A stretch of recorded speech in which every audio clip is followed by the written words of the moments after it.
नमस्कार दोस्तों, स्वागत है आपका हमारे YouTube चैनल में। आइए आपके लिए एक प्यारी सी कहानी लेकर आए हैं जिसका शीर्षक है अनजानी मदद।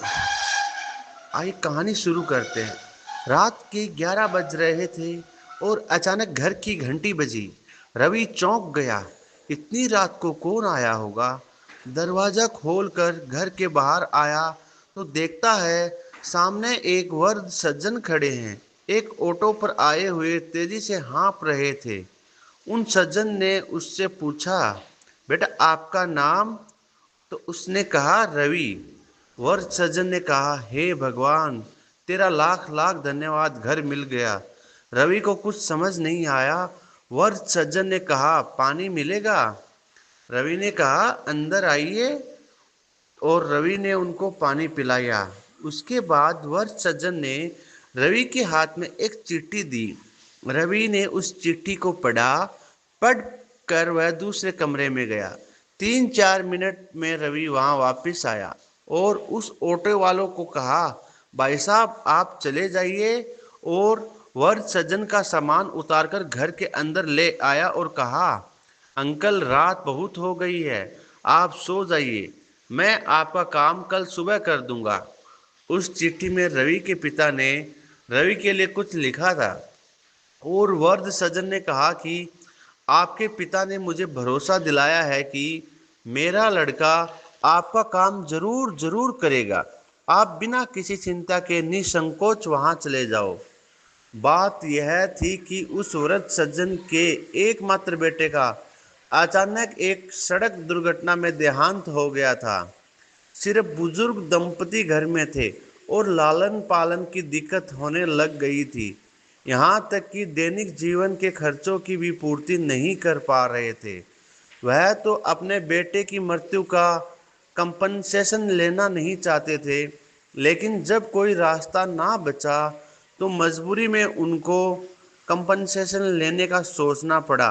और जब कार्रवाई आगे बढ़ी तो उन्हें पता चला कि एक कागज है जो उन्हें दिल्ली में जाकर सर्टिफाई कराना पड़ेगा।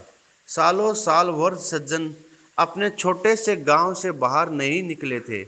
दिल्ली उनके लिए बहुत डरावनी और बहुत बड़ी जगह थी। इतने में उनके पुराने मालिक ने अपने बेटे के नाम से चिट्ठी बना कर दी कि जाओ, मेरा बेटा रवि आपकी मदद करेगा। अगले दिन सुबह अंकल उठे। रवि ने उनको बढ़िया नाश्ता कराया, अपनी गाड़ी में बिठाया। रवि ने छुट्टी ली और छुट्टी लेकर उस ऑफिस में गया जहां बहुत मेहनत मशक्कत करके आखिर वह दस्तावेज निकलवा दिए।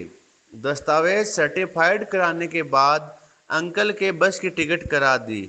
टिकट के साथ मिठाई का एक डब्बा दिया और बस स्टैंड पर छोड़कर निकलने ही वाला था कि इतने में वृद्ध सज्जन ने हाथ जोड़कर कहा, रवि तुम्हारे पिता धन्य हैं कि उन्होंने तुम्हारे जैसी संतान को पैदा किया। वे बहुत भाग्यशाली हैं। तुम कुछ कहना चाहते हो क्या? मैं आपके पिता को संदेश दे दूंगा। उनसे कहना तो मुझे भी बहुत कुछ है, पर आपकी कोई बात पहुंचानी हो तो मैं पहुंचा दूंगा। रवि एक पल के लिए एकदम शांत हो जाता है, फिर धीरे से कहता है, माफ कीजिएगा अंकल, आपसे एक बात कहना चाहता हूँ। वे सज्जन बोले, कहिए ना बेटा। रवि ने कहा, अंकल मैं वह रवि नहीं हूँ जिससे आप मिलने आए थे। उस वर्ष सज्जन ने हैरानी से कहा, पर बेटा तुम्हारे मकान के बाहर तो रवि निवास लिखा था।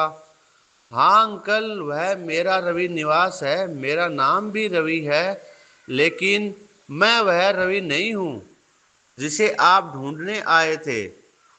उस वृद्ध सज्जन को कुछ समझ नहीं आया तो रवि बोला, कल रात को जब आप आए थे तब आप हाँफ रहे थे, लेकिन आपकी आंखों में वह उम्मीद थी कि उनका बेटा आपकी मदद जरूर करेगा। जब मैंने चिट्ठी पढ़ी तो मैंने आपके वाले रवि को फोन किया। वह एकदम से परेशान हो गया और असमंजस में पड़ गया, क्योंकि वह कहीं बाहर गया हुआ था और 8-10 दिन बाद आने वाला था। साथ ही आपको देखकर मुझे मेरे पिता याद आ गए, जिनके लिए मैं जीवन भर कुछ ना कर पाया था। मेरे पास हिम्मत भी नहीं थी कि मैं आपकी उम्र और भावना को देखते हुए आपको वापस भेज सकूं। तब मैंने निर्णय लिया कि आपका यह काम मैं करूंगा। उस वृद्ध व्यक्ति की आंखों से आंसू बहने लगे।